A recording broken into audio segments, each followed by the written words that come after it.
मित्रों, आज की राजनीति और मीडिया दोनों का नाता इतना सघन है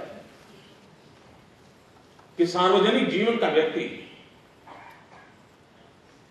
मीडिया के बिना जी नहीं पा रहा है। कोई पल ऐसी नहीं है कि वो नहीं चाहता है कि उसे न लोग देखें, न सुने, न पढ़े। हर पल उसकी एक ख्वाहिश रहती है। इतने लंबे काल के सार्वजनिक जीवन के बाद मैं पंडित नवल किशोर शर्मा जी से नमन करता हूं और मैं चाहता हूं मैं भी कुछ ऐसा सीखूं। मीडिया से प्रसिद्धि पाने के लिए एक अवसर नहीं, 5 साल में कहीं कोशिश नहीं। मैं मानता हूं ये बहुत बड़ा संयम होता है, तब संभव होता है।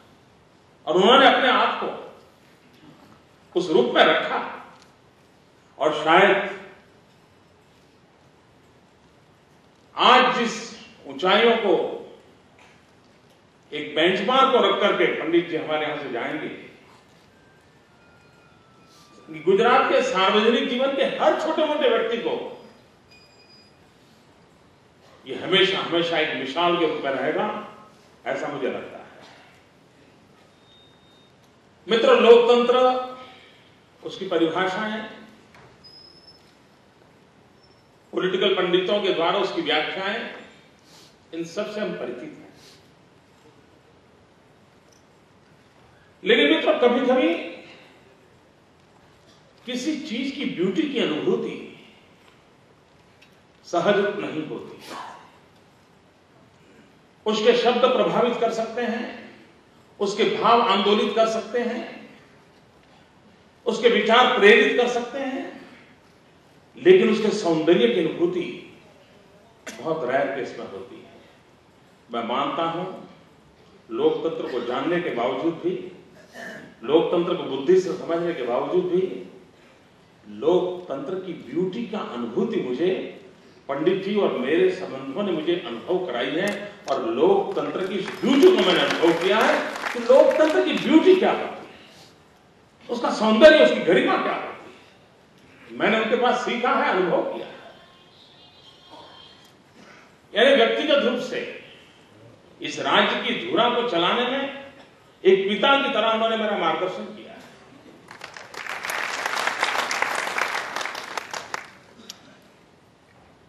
शायद बहुत कम सौभाग्यशाली मुख्यमंत्री हो गए जिनको गवर्नर ऐसे मिलते हो।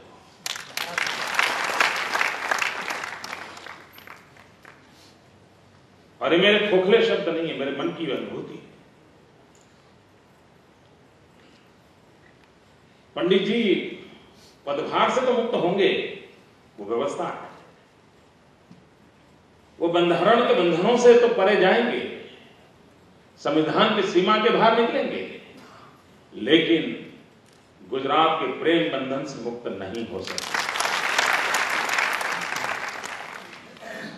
गुजरात के साथ उनका नाता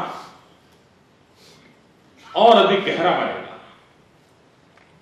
आज गुजरात में हम जो सोमनाथ संस्कृत यूनिवर्सिटी का गर्व कर रहे हैं, अगर उस बात के लिए मुझे किसी एक व्यक्ति को नमन करना है तो पंडित नवल किशोर शर्मा। उन्हीं की प्रेरणा, उन्हीं का उत्साह, निरंतर मार्गदर्शन, जिसके कारण इस काम को मुझे करने का आनंद आया। और ऐसी अनेक बातें हैं। और कभी कभी लगता है कि जब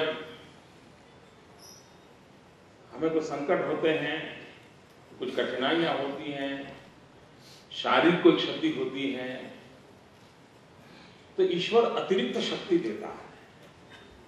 अगर आपको आंख नहीं है तो ईश्वर और ताकत देता है। अगर आपको पैर नहीं तो और ताकत देता है। आपको कोई आपत्ति आती है तो ईश्वर कहीं से मदद करता है।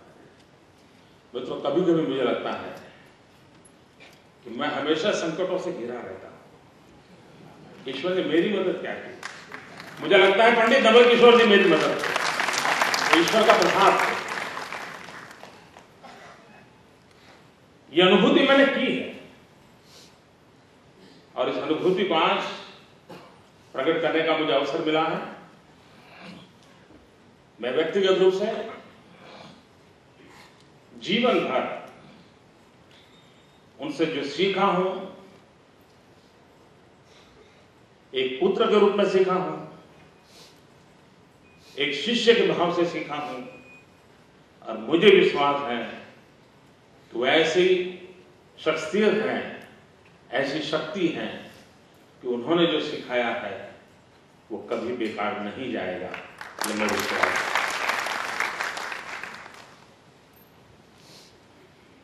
हम सब शुभकामनाएं देते हैं, पूरा गुजरात उनको शुभकामनाएं देता है।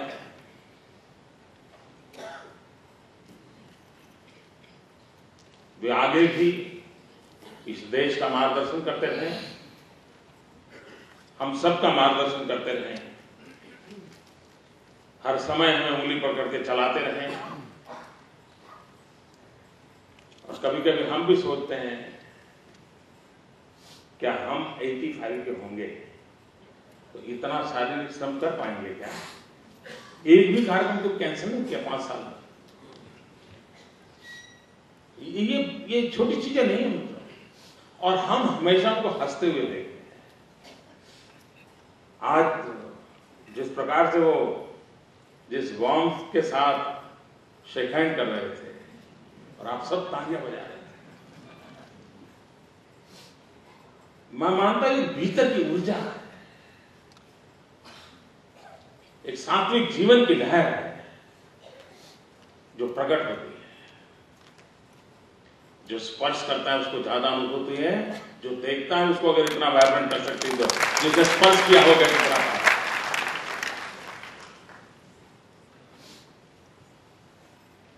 मेरे जीवन के सबसे यादगार अवसर रहेगा ये।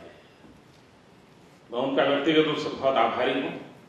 गुजरात की जनता की तरफ से मैं उनका गौरव करता हूं, उनका अभिवादन करता हूं।